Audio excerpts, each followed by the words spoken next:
খবর গায়ে কিছু বাচ্চা নদীর ধারে খেলতে গেছিল, ক্রিকেট খেলতেছিল। নদীতে চান করতে গিয়ে বন্দুকের গুলি অনেক রাউন্ড পাওয়া গেছে। এমনকি বাচ্চাগুলা সবাই বেটে বেটে গুলিগুলা নিয়ে খেলাধুলা করতেছে। কি পাচ্ছেন নদীতে?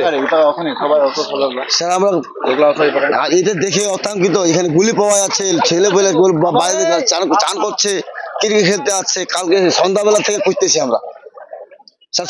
সবাই পালো এক এক করে গুলি। দেখো কতগুলো গুলি পেয়েছেন স্যার? জানি না কতগুলো বাচ্চা ওই যে জড়ো করছে রতন কর্মকার।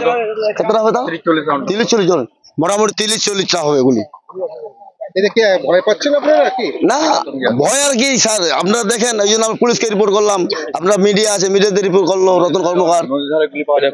হ্যাঁ, এটা আমাদের পূর্ববর্তী খবরগাঁও, আমাদের হিন্দুপাড়া। নদীর নাম খবরগাঁও, দলঞ্চা নদী। হ্যাঁ এটা। হ্যাঁ, আপনার নাম কি? আমার নাম খড়কুন্দ সিংহ।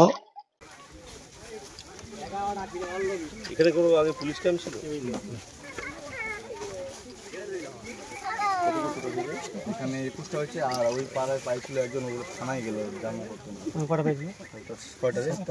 7টা মনে হয়, 6টা না 7টা এরকম। প্রাইভেট কোনটি পারলি ছড়া আছে, ছড়া পাই ওই জায়গায় ক্রিকেট খেলিলে আমার খেলি না, ক্রিকেট না।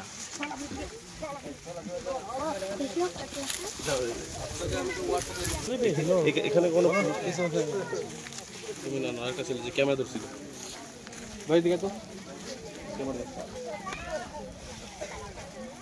ক্যামেরা ধরবে ভিডিও করবে।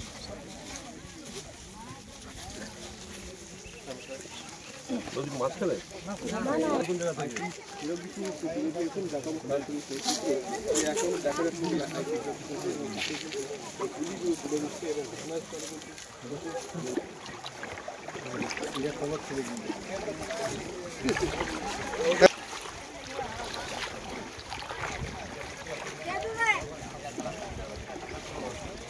একুশটা গুলি পাওয়া গেছে।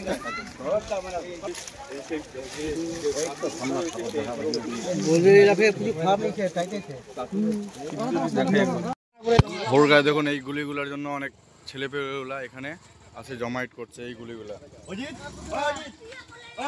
পূর্ববর্তী খবরগাঁ, হিন্দুপাড়া।